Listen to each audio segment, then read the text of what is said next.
من در مهاجرتم پدرم از دنیا گذشت. من از سبب راه ها محکم بودند رفتن نتونستم. آیا گناهگار شدم؟ برادر عزیز، هر کسی که در کجایی که باشید، اگر شما مبادایی که مرگ پدر و مادرتون دریاب نکردین، شما یگان گناهگاری در پیش الله مهربان ندارین. یگان گناهگاری ندارین. اگر در پیشش باشی و وقتی دلش ایتو ناراضی باشد، این بدتره برادر عزیز. من دورم که باشم، وقتی دل پدرم دل مادرم از من خرسنده، یعنی در حالت مرگ دریابم که نکرده باشم، جنازش دریابم که نکرده باشم، انشاءالله یگان گناهی ندارد، زیرا پدر از من راضی بود. اگرچه با شما عذر دارین که شما راهاتون بند بود، اگر در همین خود شهرم باشیم، بگذار مثال یک بازار میریم تا میم که مادرمون یا پدرمون ناگهان دنیا گذشته، پس چی ما گناهگاریم؟ نه، فقط راضیگی پدر و مادر را دریاب کن در کار. حالت مرگش اگر بدانی و باشی و بالا که سرش ده کلمهش بگوی، یاسین بخوانی، این نور بالای نور. لیکن اگر مبادایی که یکی کار می افته، یا سفری می شود، یا ضرورت می شود، اینجا رازگیش ای همه مهمه. دیگه شرکت نکردنت یا دریاب نکردنت برای تو یگان گناه پیش الله مهربان ندارد. استاد می گفتید که حضرت مریم مادر حضرت عیسی و بیبی رابیه پیغمبر بودن؟ نه برادر عزیز. از اول دنیا تا پیغمبر آخر زمان که پیغمبر خودمان است، هیچ زن پیغمبر شدگی نیست. یعنی اینها زنهایی بودن که این مادر پیغمبر بود و اینش بیبی رابیه بهترین زنی بسیار پاک دامن، زنی با خدا نزدیک، زنی از خدا میترسیدگی بودن. لیکن اینها پیامبر نبودن برادر عزیز. بابا جان در خواب خودت را مثل سگ بینی چی معنی دارد؟ من تعبیر خواب نمیکنم برادران. یعنی تعبیر خواب به خودش علم دارد، من تعبیر کردن نمیتونم. استاد جان در آخرت مثل همین دنیا مهر بین پدر و مادر و فرزند هست یا نه؟ البته هست. وقتی خدای مهربان شما را داخل جنت کرد، شما حتما پدرهاتون را میبینین، مادرهاتون را میبینین، فرزنداتون را میبینین. همون مهر، همون محبتی که مقصد داشتین همه برقراره. بین شما رفت و آمده، بین شما نشست و خیزه، همه اینها در آخرت برقرار و بردوامه برادر عزیز. خب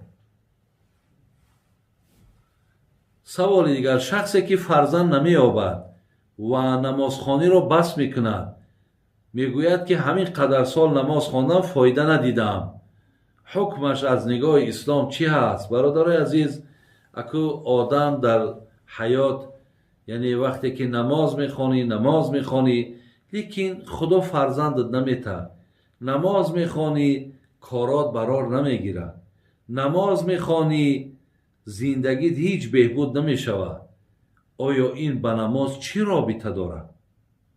برادر عزیز و گرامی، اینجا نماز چی عیب و چی گناه داره؟ آیا ترا به فرزند نمازخوانی کرد؟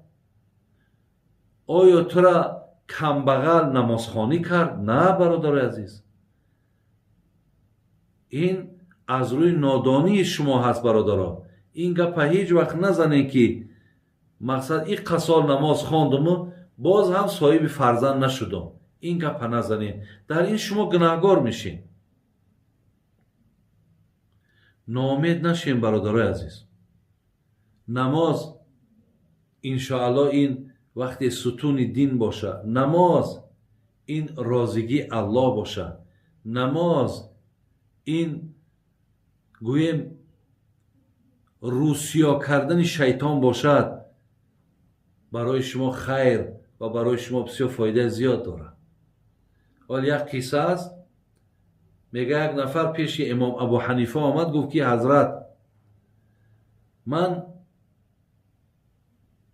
1000 سوم داشتم، همرا گم کردم، در کجا ماندم فراموش کردم، نمیدونم که در کجا ماندمش.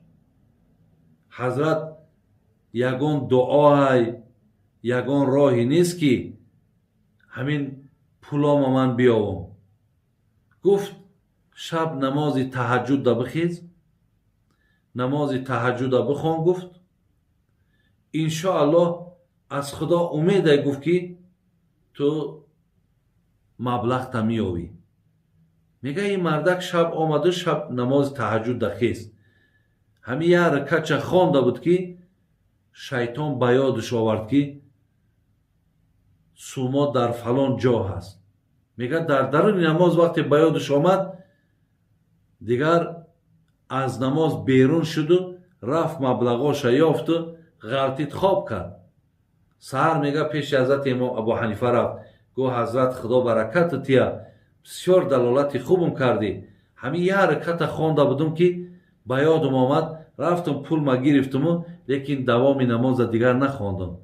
گفت تو شیطان بود که تو را به یادت آورد. برای چی؟ برای که تو نماز نخوانی، برای که تو در این نماز بسیار ثواب زیاد میگرفتی، تو برکات زیاد که میگرفتی، در او پول تا به یادت آورد و این نماز بیرونت کرد. گفت برو مبلغش بگیرد و ثواب نماز نگیره، برکت نماز نگیره. برای همین برادر عزیز این کار نکنین. شما با این گپتون توبه کنین و رو به نماز بیارین. الله مهربان شما را هیچ وقت ناامید نمیکنه. بابای حاجی در وقتی زمین لرزه در مسجد در نماز باشی، همانجا از دنیا گذری حکم شهید را میگیری یا نه؟